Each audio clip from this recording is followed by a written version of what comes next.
A sonnet is a 14-line poem written in iambic pentameter, usually with a specific rhyme scheme and a single theme or idea. It often has a turn in thought or argument called a volta, usually around the 8th or 9th line. The sonnet originated in 13th century Italy, during the medieval period. The first sonnet ever was written by Giacomo da Lentini, a Sicilian poet at Emperor Frederick II's court. Francesco Petrarch perfected the Italian or Petrarchan sonnet in the 14th century. Its original purpose was to express deep personal feelings, especially courtly love. Though it flourished in Italy for over 2 centuries, the sonnet only reached England in the 1530s, that is, the 16th century. Before England, the sonnet spread from Italy to France and Spain. Scholars have long credited Sir Thomas Wyatt with bringing the sonnet to England via his many translations of Petrarch's sonnets, along with his own compositions.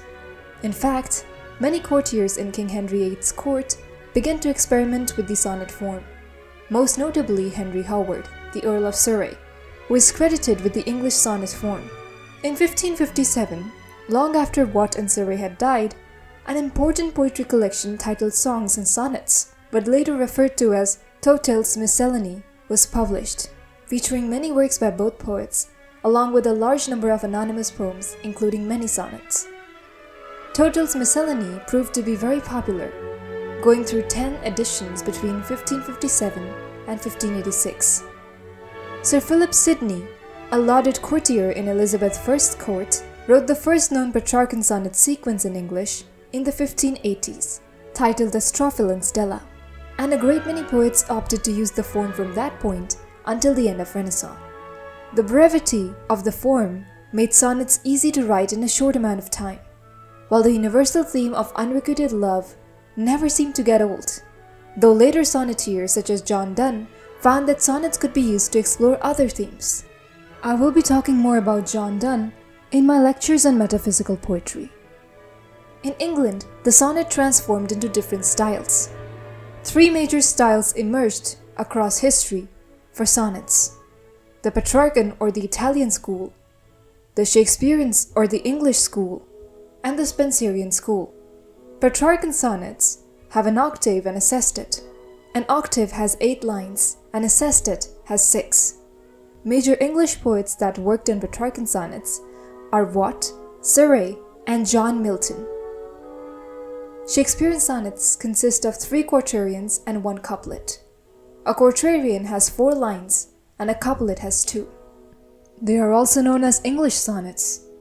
While many people may believe that the Shakespearean sonnets originated from Shakespeare, but it was Henry Howard, Earl of Surrey, who is credited with developing the English form of the sonnets, that is the 3 quatrains and a couplet.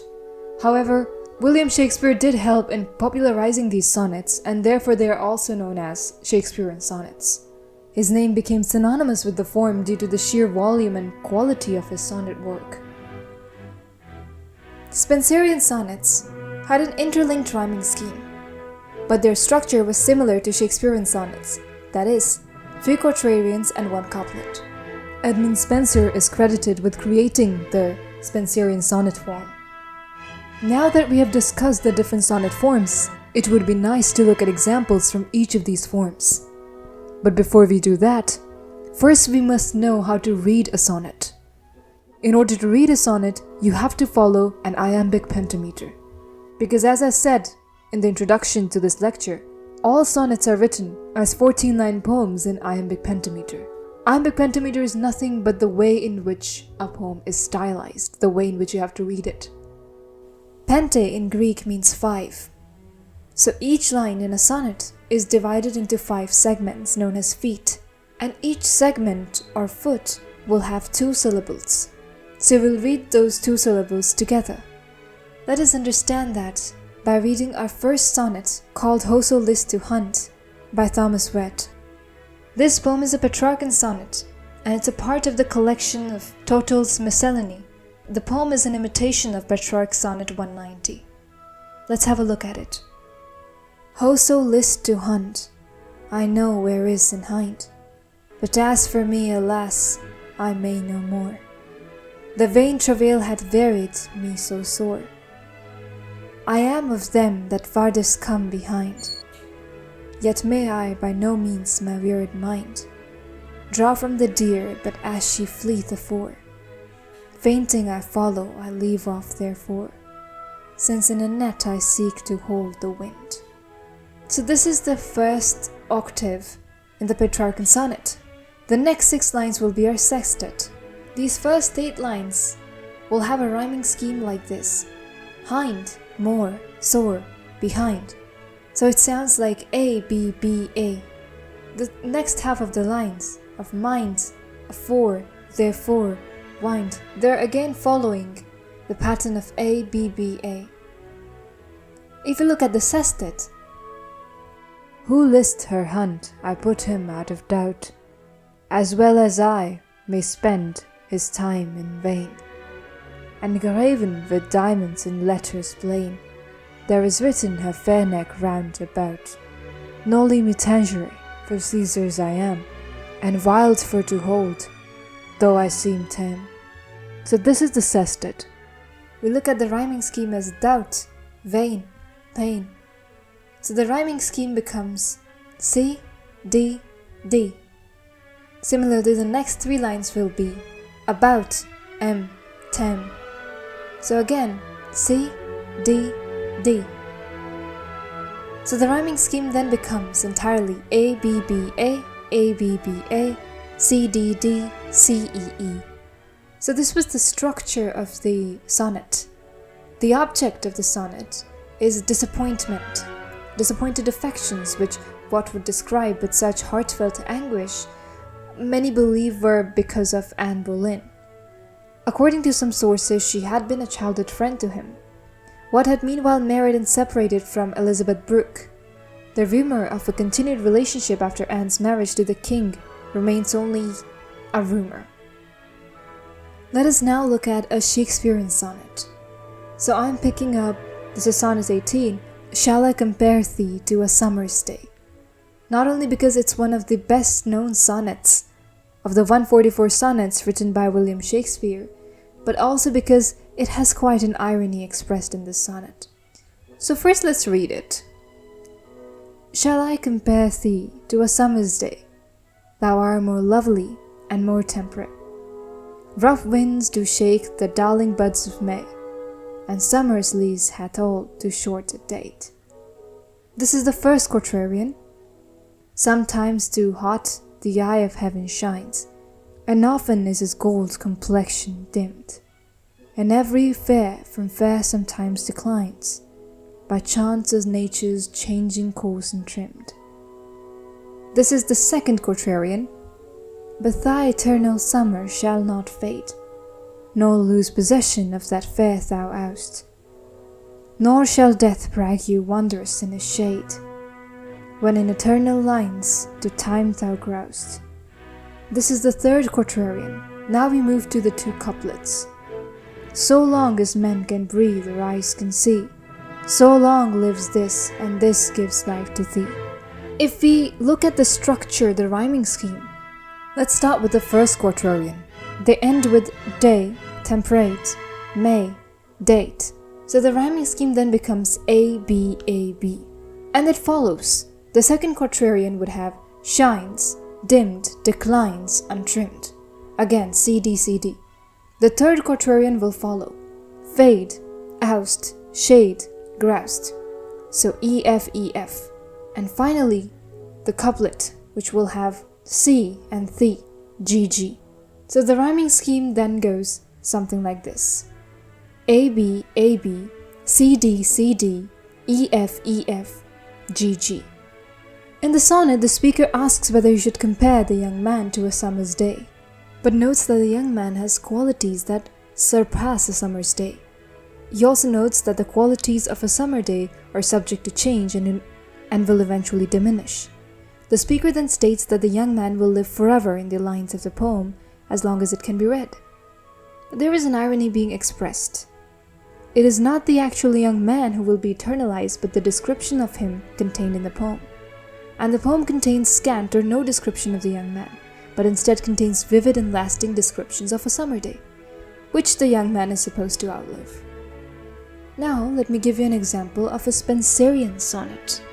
I will be picking up "One day I wrote her name upon the strand" as my example piece. This is the Sonnet 75, or also called as Amoretti 75, published in Edmund Spenser's 1595 Amoretti, a cycle of 89 sonnets that recounted Spenser's courtship and marriage to his second wife, Elizabeth Barrett.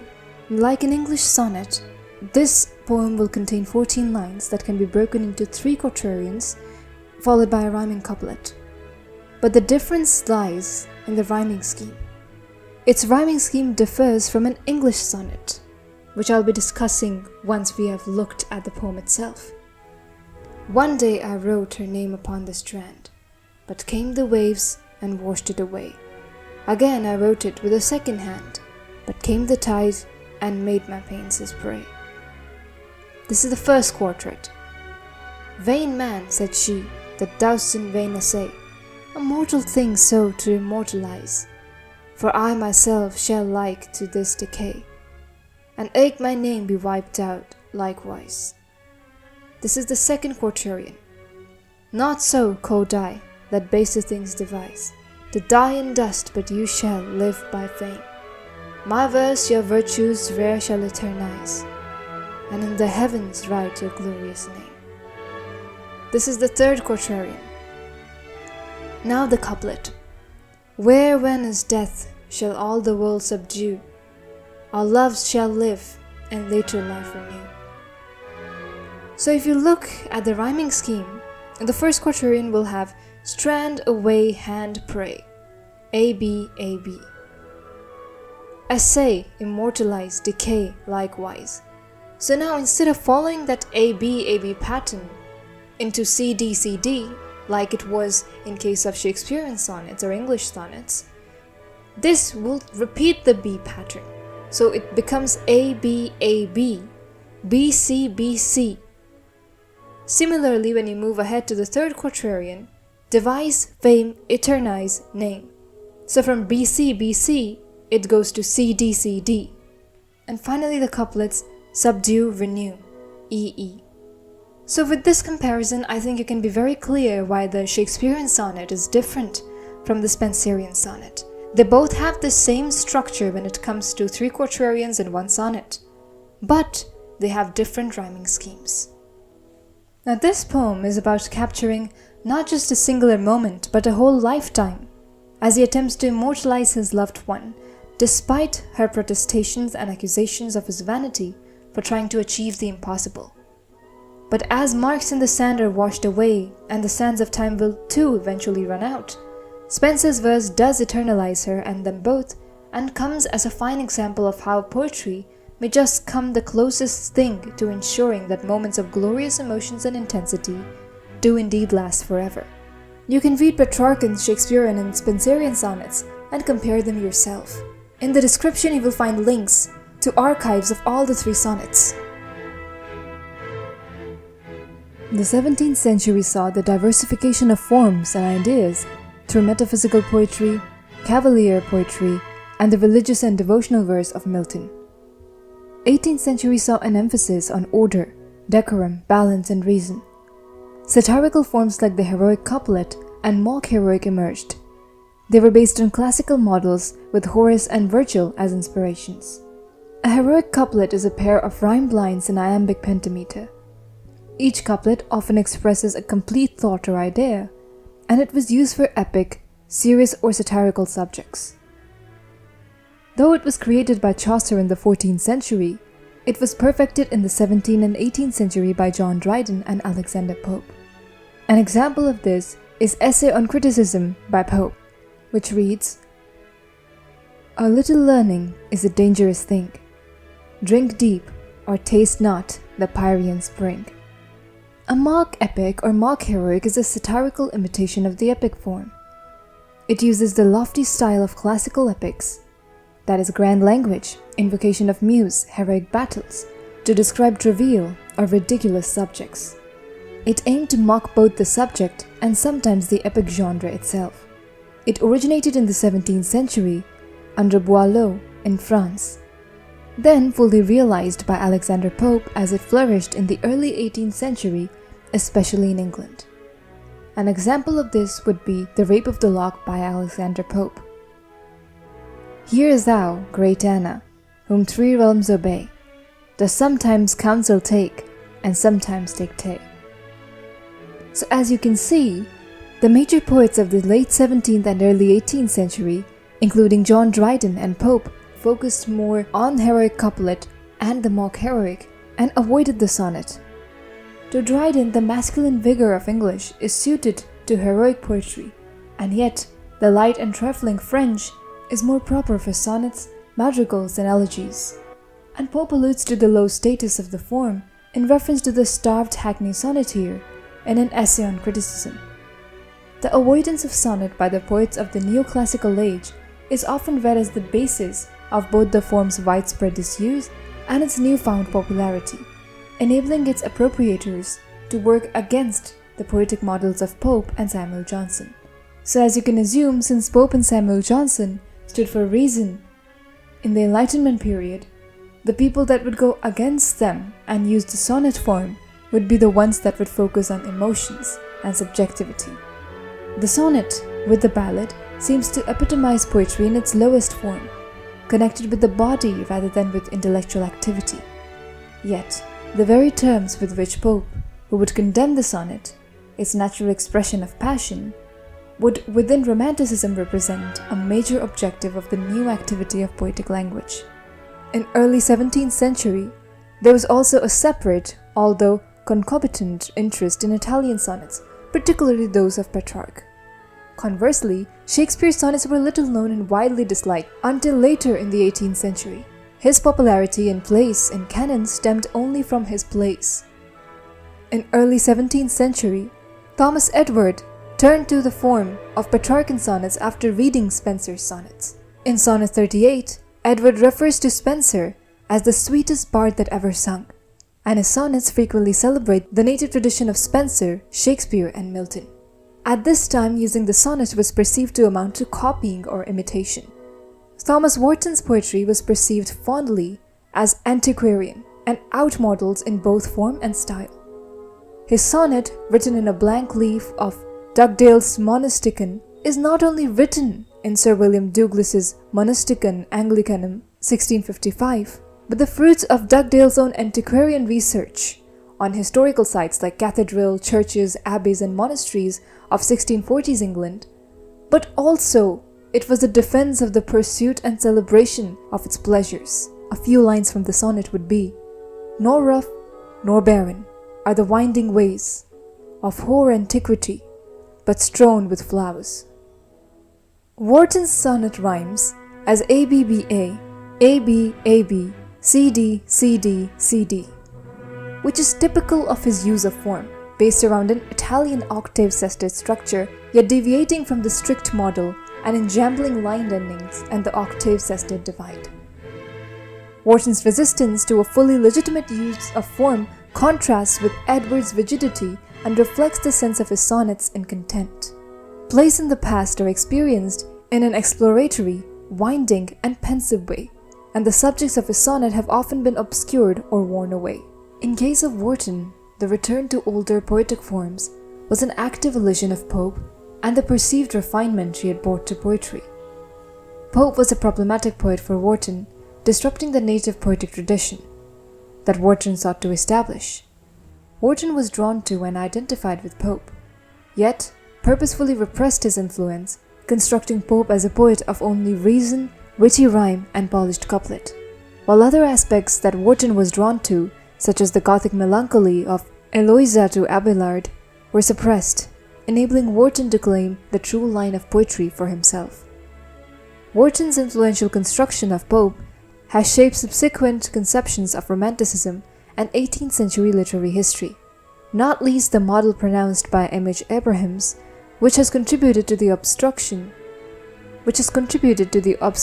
of the way in which the revival of the sonnet was more gradual and complex. Warton writes that his Italian sonnets have a remarkable air of gravity and dignity, free from the metaphysics of Petrarch.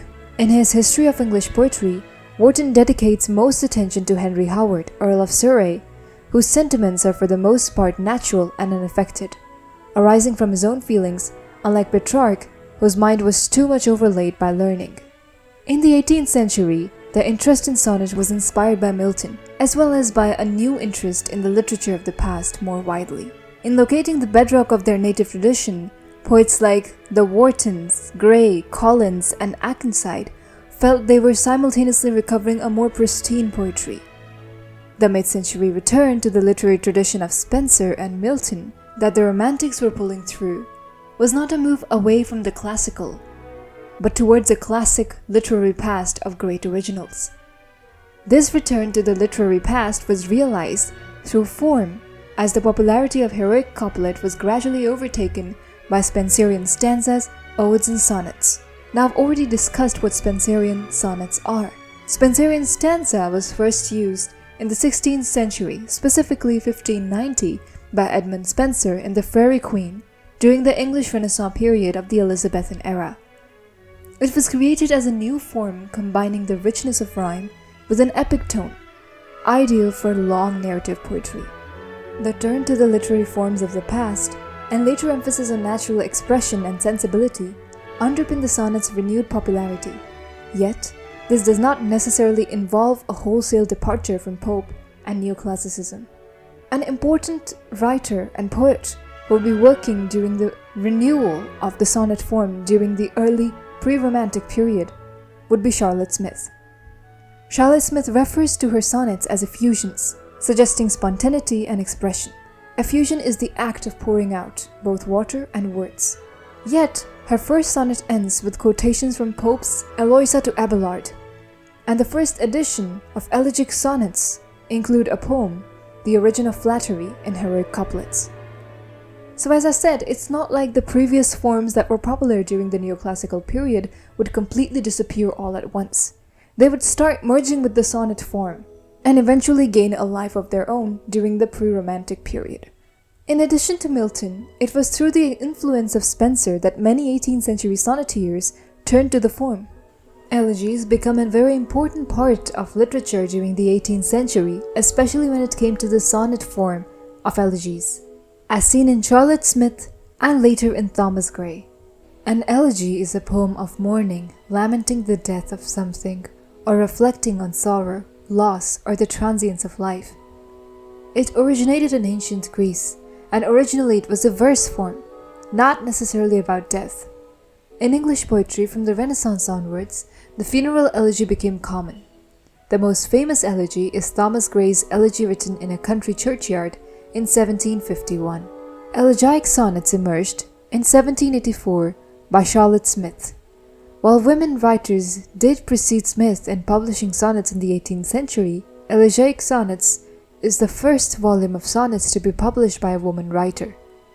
Her references to Hayley as the greatest modern master of the sonnet and herself as his distant copyist are redolent of the language used by Hughes regarding Spenser's sonnets and Edwards regarding his own. Elegiac sonnets are sonnets written in elegiac tone, meaning they express grief, melancholy, reflection, or mourning, often about loss, time, death, or change. Between the publications of Edwards and Warton, Thomas Gray's sole sonnet, on the death of Mr. Richard West, was posthumously published, first in a minor edition of 1773, in which it was presented as an epitaph, and then in the more substantive The Poems of Mr. Gray in 1775. The sonnet was widely read and hugely influential. Yet this is somewhat at odds with the spirit of the sonnet itself, which is characterized by a hidden, repressed, unheard aspect. Gray's sonnet is in part about a loss or lack of audience. For example, I fruitless mourn to him that cannot hear. And correspondent, these ears, alas, for other notes repine.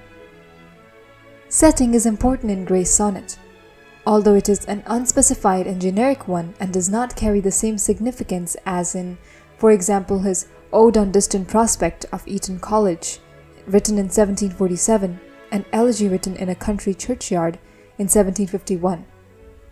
While Gray draws upon place for meaning, there is mismatch between speaker and environment, and it is unable to afford that for which they repine and require.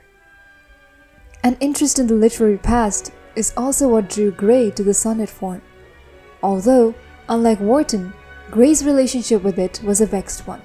Gray studied the poetry of the past, which often informed his own poems, echoing the phrasing and modes of earlier works.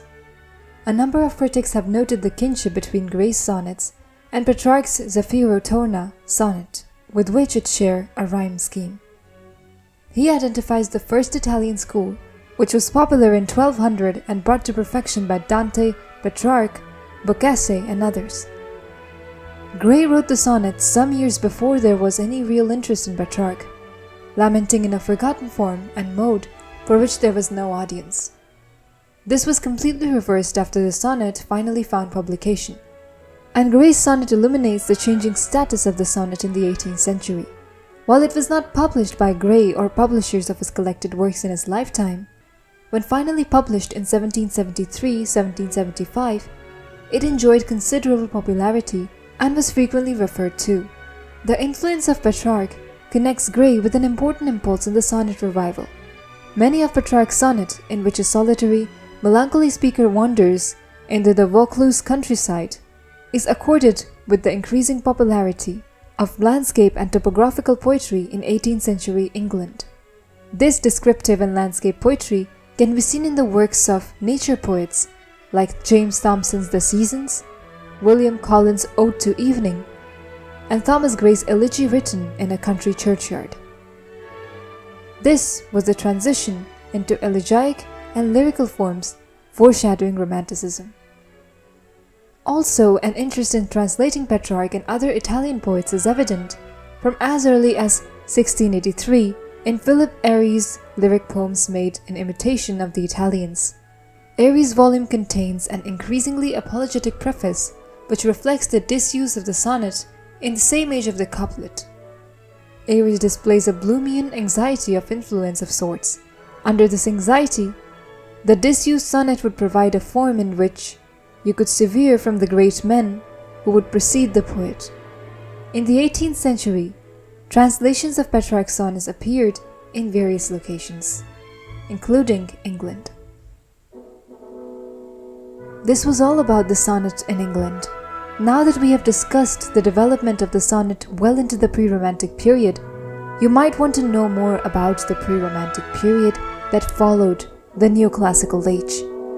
You can have a look at this lecture.